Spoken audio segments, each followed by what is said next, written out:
प्रधानमंत्री नरेंद्र मोदी आज गुजरात के कच्छ में विशाल अक्षय ऊर्जा पार्क और अलवाड़ीकरण संयंत्र की रखेंगे आधारशिला। प्रधानमंत्री अपने दौरे के दौरान गुजरात को कई अन्य विकास परियोजनाओं की सौगात भी देंगे। किसान संगठनों का नए कृषि कानूनों को लेकर विरोध जारी है। वहीं सरकार लगातार बातचीत के माध्यम से किसानों की आपत्तियों का हल निकालने के प्रति है कटिबद्ध। कई किसान संगठनों व नए प्रावधानों का किया समर्थन। मुख्यमंत्री योगी आदित्यनाथ 17 दिसंबर को बरेली में आयोजित किसान सम्मेलन को करेंगे संबोधित। सरकार के विभिन्न मंत्री भी अलग अलग जिलों में गांव-गांव तक पहुंचकर नए कृषि कानूनों के फैले भ्रम को करेंगे दूर। और अमेरिका में कोरोना वैक्सीन को दे दी गई पहली खुराक। राष्ट्रपति डोनाल्ड ट्रंप ने ट्वीट कर बताया, अमेरिका दुनिया का ऐसा पहला देश है जिसने सुरक्षित एवं प्रभावी टीका किया है विकसित। नमस्कार, मैं हूं तरन्नुम रिजवी। अब समाचार विस्तार से। और डीडी न्यूज यूपी पर जो नए परिवर्तन हुए हैं समाचार का, उसका जो नया शेड्यूल है वो आपको बता दें।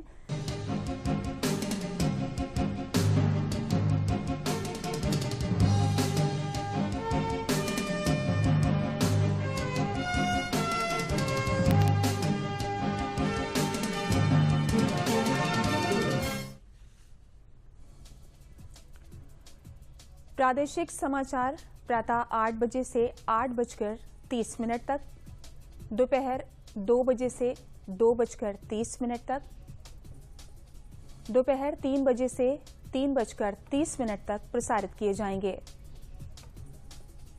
वहीं 5 बजे से 5:30 तक उर्दू में खबरों का प्रसारण किया जाएगा। 6:30 से 7 बजे तक समसामयिक कार्यक्रम चर्चा में प्रसारित किया जाएगा।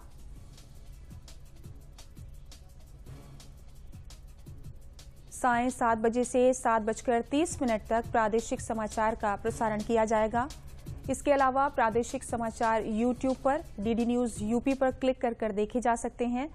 दूरदर्शन उत्तर प्रदेश पर प्रादेशिक समाचार के प्रसारण में बदलाव की दर्शक अपनी राय दूरदर्शन समाचार की मेल आईडी ddnewslakhnau@gmail.com पर दे सकते हैं।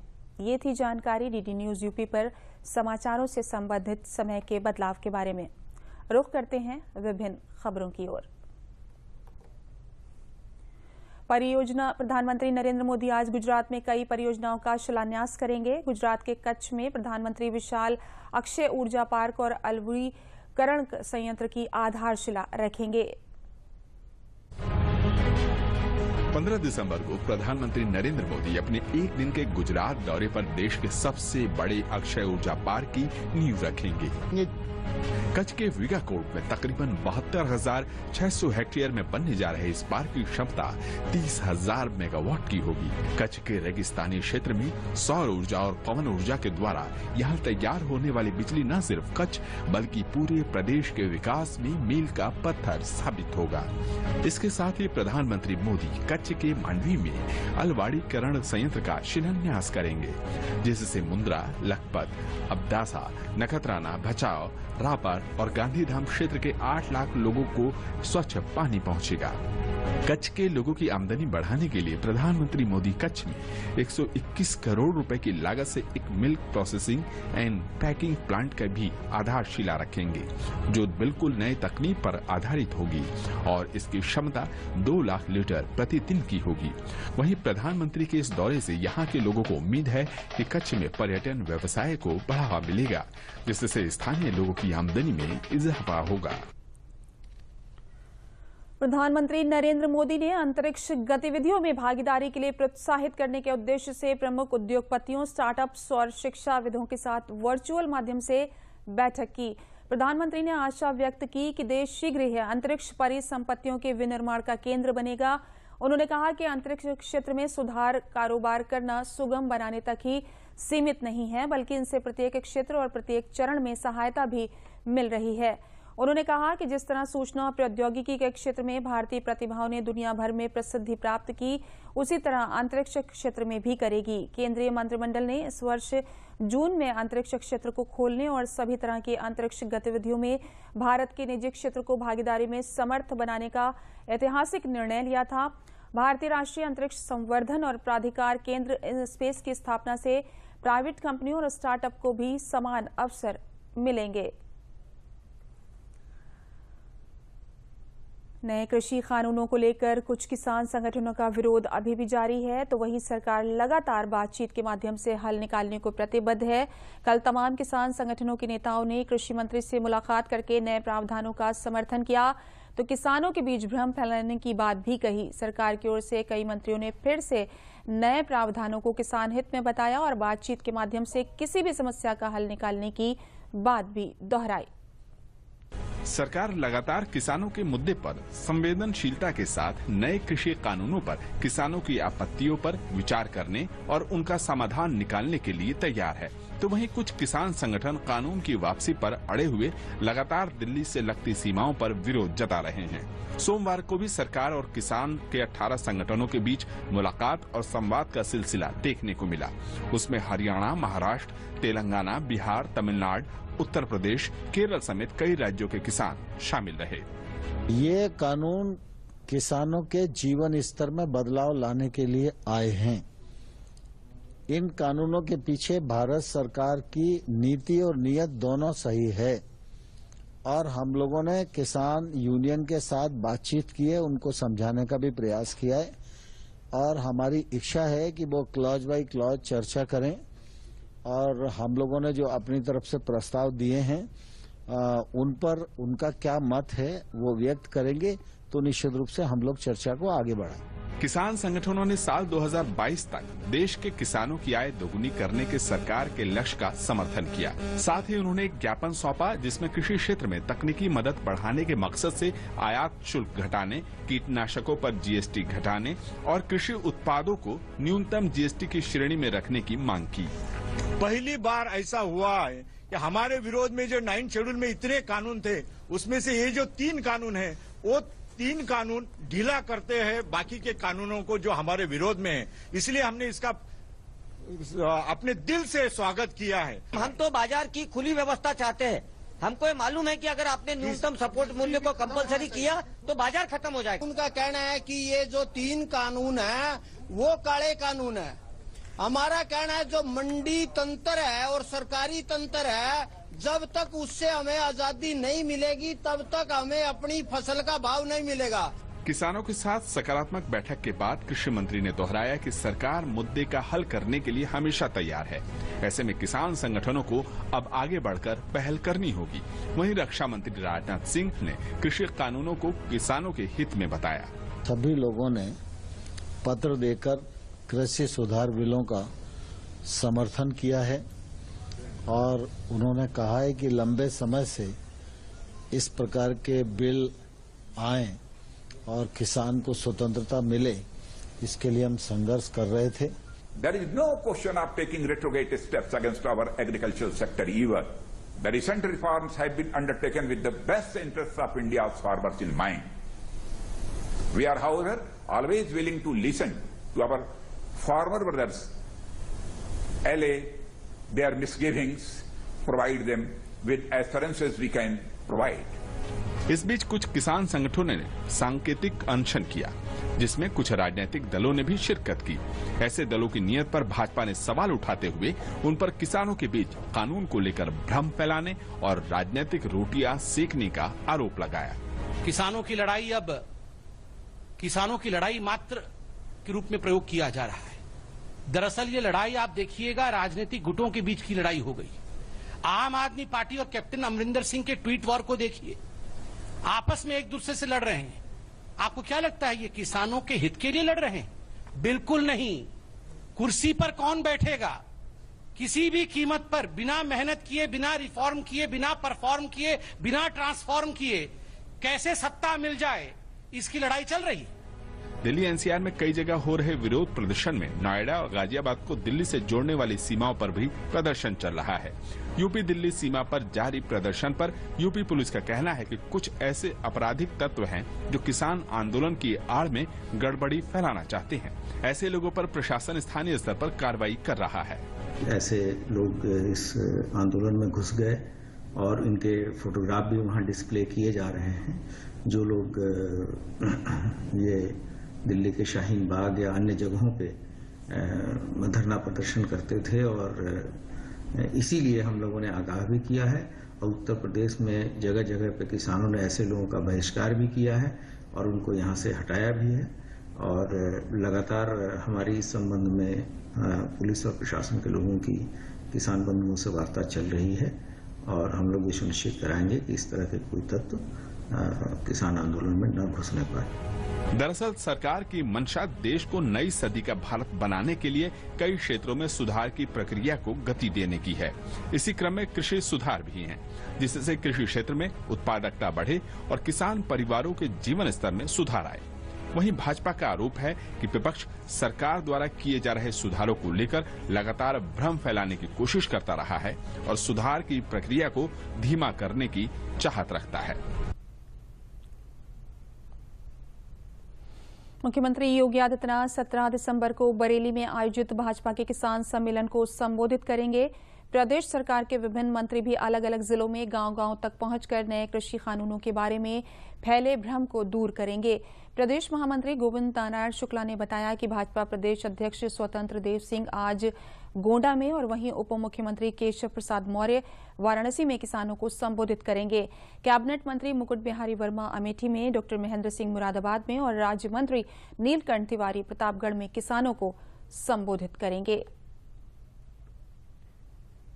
मुख्यमंत्री योगी आदित्यनाथ ने सोमवार को संजय गांधी स्नातकोत्तर आयुर्विज्ञान संस्थान SGPGI के 37वें स्थापना दिवस समारोह में शामिल हुए। इस अवसर पर उन्होंने सर्वश्रेष्ठ शोध पत्र के लिए संस्थान के विभिन्न संकाय सदस्यों को सम्मानित किया और उल्लेखनीय कार्य करने वाले चिकित्सकों एवं पैरा मेडिकल कर्मियों को भी पुरस्कृत किया। इस मौके पर मुख्यमंत्री ने कहा कि SGPGI लखनऊ का गौरवशाली इतिहास रहा है और इस संस्थान ने प्रदेश के साथ ही अन्य राज्यों में भी अपनी पहचान स्थापित की है।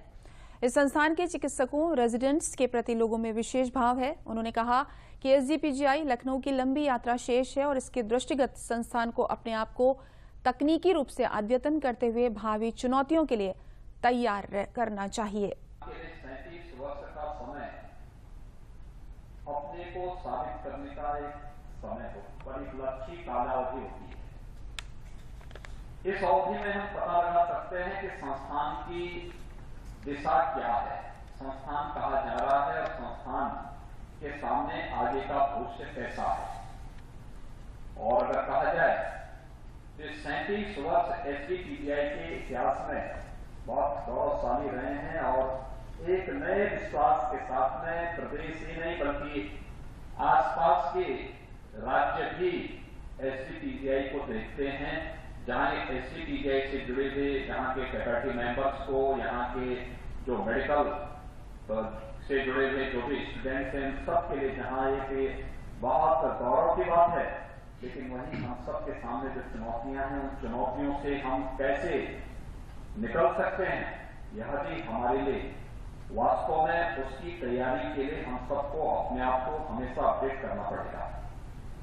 याद करना, जहां संभावना होती है लोगों की अपेक्षाएं भी वहां होती है और जहां पर लोगों को लगता है कि ये कुछ नहीं कर सकते, वहां लोग अपेक्षा भी नहीं करते। और हमेशा जिससे अपेक्षा होती है और अगर हम उन अपेक्षाओं पर खरा उतरते हैं तो वही हमारे जीवन को यशस्वी बनाता है, वही हमारे जीवन को अन्य लोगों के लिए यादगार बनाता है और फिर वह यात्रा आने वाली पीढ़ी के प्रेरणादायी बनती है। और यह चैलेंज आज SGPGI के पास है, क्योंकि प्रदेश के अंदर अब एम्स जैसे संस्थान आ चुके हैं। मैं हमेशा इस बात का बहुत विरोधी रहा जब SGPGI की तरफ से आता था कि हमें एम्स के समकक्ष मान्यता मिलनी चाहिए। मैं कहता था इसको स्वयं भी इसके पास क्षमता है कि एम्स से आगे जा सकता है, लेकिन हम लोग जो एक मानसिकता हो जाती है कि नहीं हम भी उसके पीछे चलेंगे। यानी मेडिकल का फील्ड एक ऐसा फील्ड है जहां पर हम लोग टीचिंग, ट्रेनिंग और रिसर्च के माध्यम से अपने आप को साबित कर सकते हैं और SGPGI की स्थापना के पीछे का उद्देश्य ही यही था। SGPGI ने इस दौरान अनेक महत्वपूर्ण उपलब्धियां हासिल भी की, लेकिन कहीं न कहीं जो ये मानसिकता थी कि हमें भी समकक्षता चाहिए और समकक्षता के नाते हम कुछ लोगों होते हुए दिखाई दिए, मुझे लगता है उससे उभरना पड़ेगा और एक नई स्वस्थ प्रतिस्पर्धा के लिए एसडीपीजीआई को खड़ा होना पड़ेगा। वित्त मंत्री निर्मला सीतारमण ने आगामी वित्त वर्ष 2021-22 के लिए आम बजट के संबंध में विभिन्न उद्योग संगठनों और विशेषज्ञों के साथ बजट पूर्व परामर्श शुरू किया है। ये पहली बार है कि कोरोना वायरस के प्रकोप के मद्देनजर बजट परामर्श वर्चुअली हो रहा है। वित्त मंत्री 1 फरवरी 2021 को मोदी 2.0 का अपना दूसरा बजट पेश कर सकती हैं। इस बीच वित्त मंत्री ने सभी संबंधित मंत्रालयों और विभागों के सचिवों के साथ आत्मनिर्भर भारत पैकेज के कार्यान्वयन की समीक्षा भी की।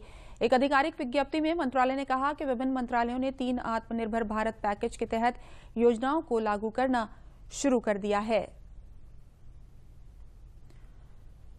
केंद्र सरकार के श्रम मंत्रालय ने नए कानून में अब श्रमिकों के लिए वार्षिक स्वास्थ्य परीक्षण को अनिवार्य कर दिया है। अब देश के सभी उद्यमियों को अपने कर्मचारियों का स्वास्थ्य परीक्षण कराना होगा। केंद्रीय श्रम एवं रोजगार मंत्री संतोष गंगवार ने कहा कि सरकार में आने के बाद उन्होंने सबसे पहला काम श्रम कानूनों में सुधार का किया है। इस बदलाव के बाद श्रमिकों के हित सुरक्षित हुए हैं, जिसमें स्वास्थ्य सुरक्षा सबसे अहम है। इसलिए सरकार ने स्वास्थ्य परीक्षण को अनिवार्य किया है। यह स्वास्थ्य परीक्षण एक निश्चित आयु सीमा के बाद कराना होगा, जिसका पूरा खर्च एम्प्लॉयर को उठाना होगा। केंद्रीय मंत्री ने कहा कि यह कर्मचारियों के स्वास्थ्य सुरक्षा के लिए सरकार का बड़ा कदम है।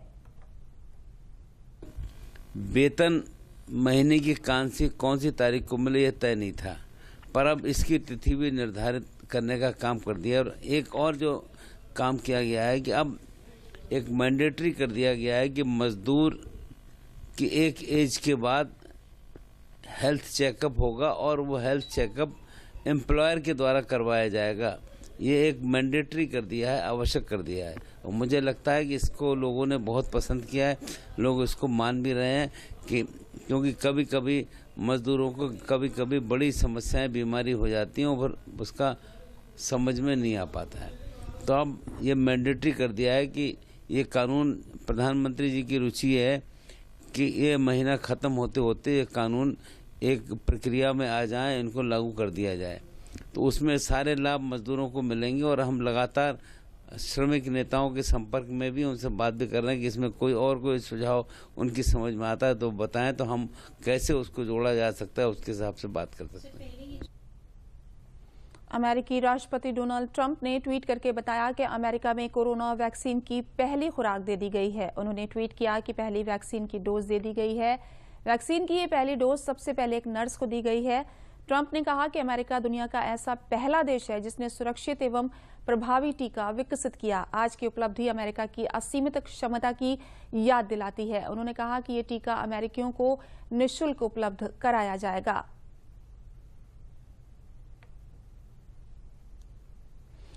देश में इस महीने तीसरी बार एक दिन में कोरोना संक्रमण के 30,000 से कम मामले सामने आए। इसके साथ देश में कुल मामले बढ़कर 98.83 लाख के पार हो गए हैं। इनमें से 93.88% से ज्यादा संक्रमण मुक्त हो चुके हैं।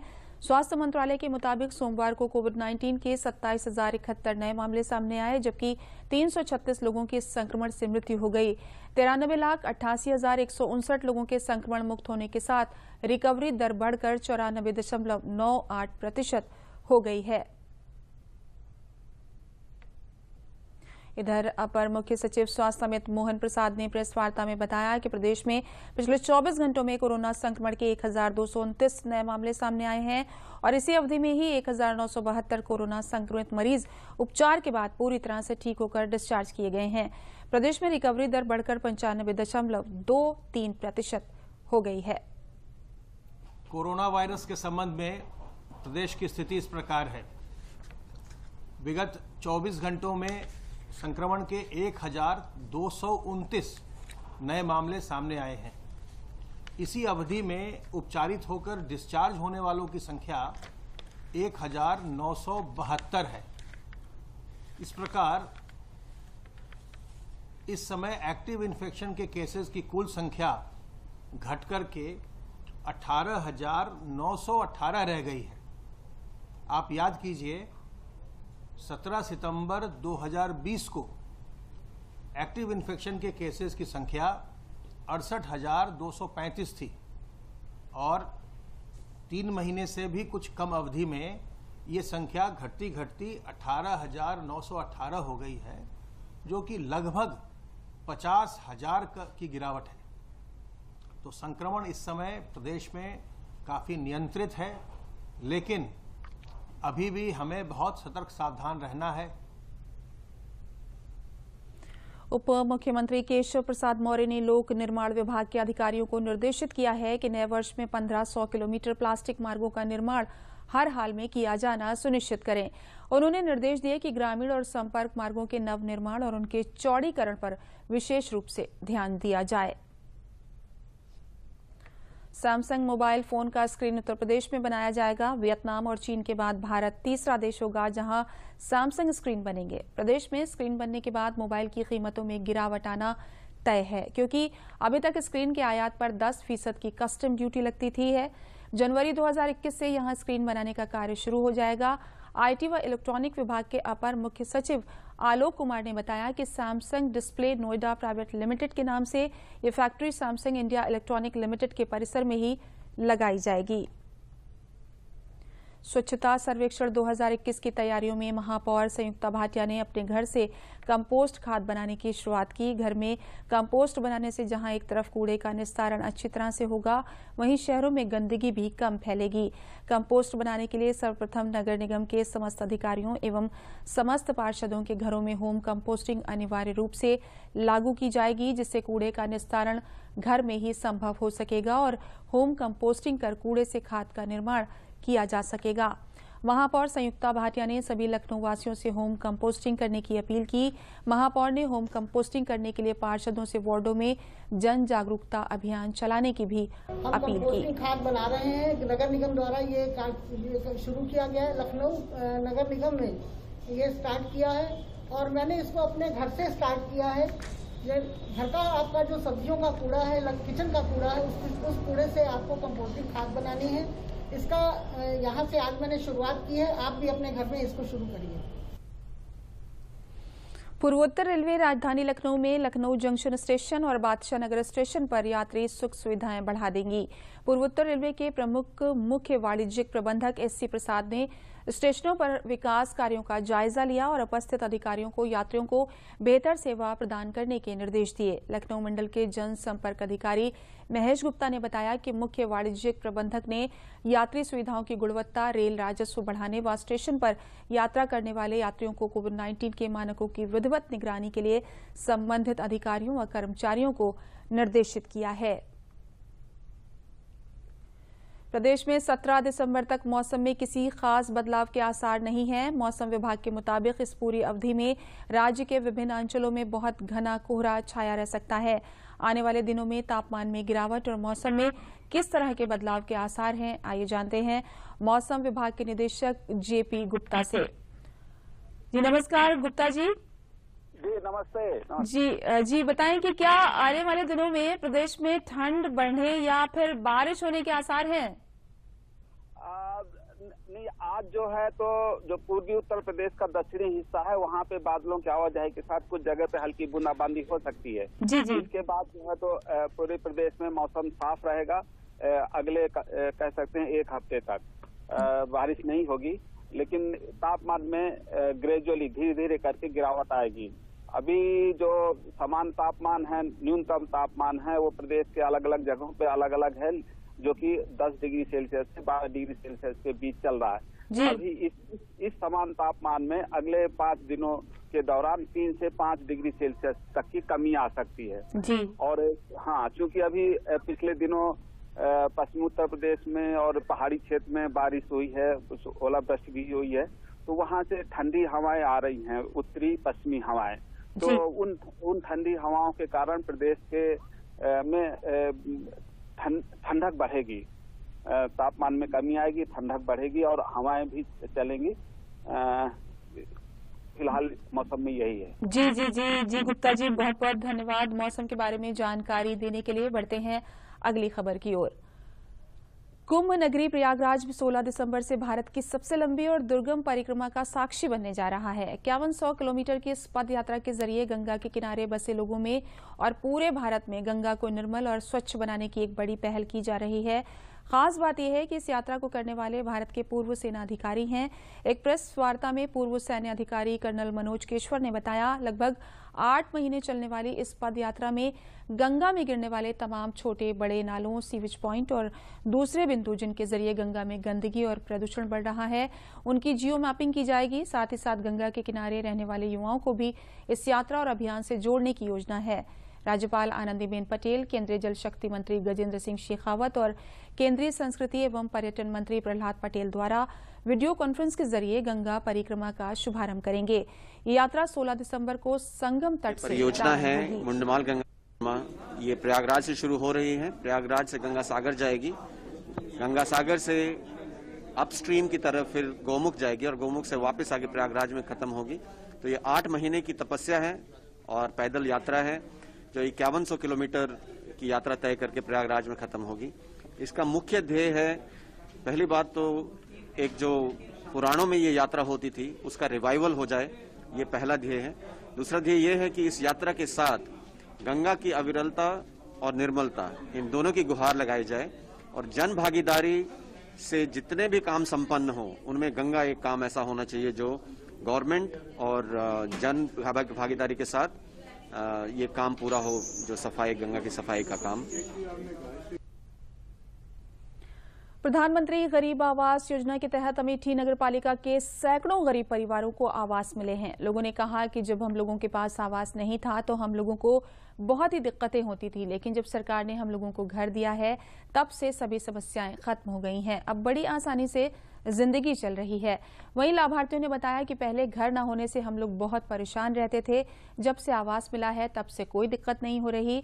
हम लोगों के पास कोई रास्ता नहीं था कि घर बनवा सकें, लेकिन सरकार ने घर देकर बहुत ही अच्छा काम किया है। इसके लिए सरकार को हम बहुत बहुत धन्यवाद दे रहे हैं कि सरकार ने हमें आवास दिया है।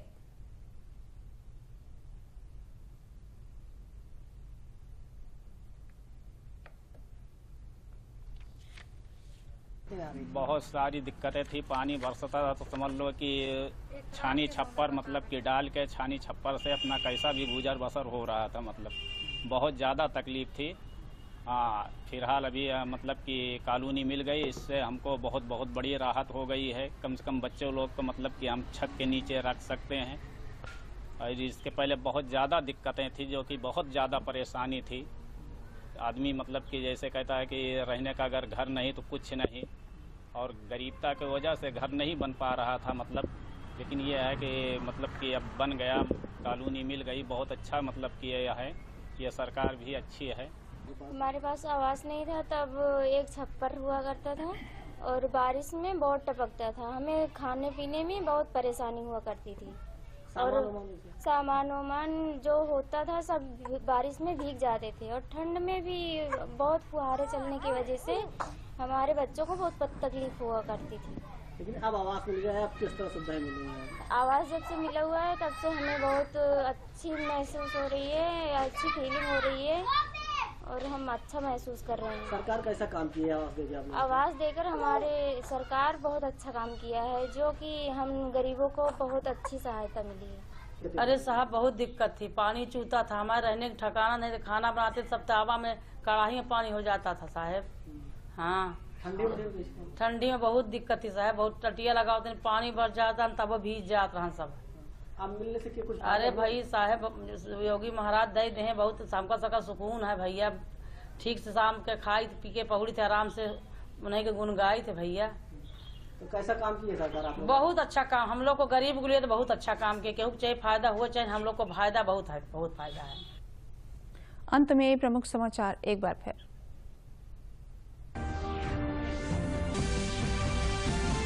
प्रधानमंत्री नरेंद्र मोदी आज गुजरात के कच्छ में विशाल अक्षय ऊर्जा पार्क और अलवाड़ीकरण संयंत्र की रखेंगे आधारशिला। प्रधानमंत्री अपने दौरे के दौरान गुजरात को कई अन्य विकास परियोजनाओं की सौगात भी देंगे। किसान संगठनों का नए कृषि कानूनों को लेकर विरोध जारी है। वहीं सरकार लगातार बातचीत के माध्यम से किसानों की आपत्तियों का हल निकालने के प्रति है कटिबद्ध। कई किसान संगठनों ने नए प्रावधानों का किया समर्थन। मुख्यमंत्री योगी आदित्यनाथ 17 दिसंबर को बरेली में आयोजित किसान सम्मेलन को करेंगे संबोधित। सरकार के विभिन्न मंत्री भी अलग अलग जिलों में गांव-गांव तक पहुंचकर नए कृषि कानूनों के बारे में फैले भ्रम को करेंगे दूर। और अमेरिका में कोरोना वैक्सीन की दे दी गई पहली खुराक। राष्ट्रपति डोनाल्ड ट्रंप ने ट्वीट कर बताया, अमेरिका दुनिया का ऐसा पहला देश है जिसने सुरक्षित एवं प्रभावी टीका किया है विकसित। और अब एक जरूरी संदेश, कोरोना से बचाव के लिए अपने हाथ नियमित धोएं, 2 गज की दूरी भी बनाए रखें। साथ ही जब भी बाहर निकले मास्क होना जरूरी है। जेब या फिर थैले में नहीं बल्कि इस तरह से चेहरे पर लगाएं, क्योंकि जब तक दवाई नहीं तब तक ढलाई नहीं। इसी के साथ समाचार समाप्त हुए। नमस्कार।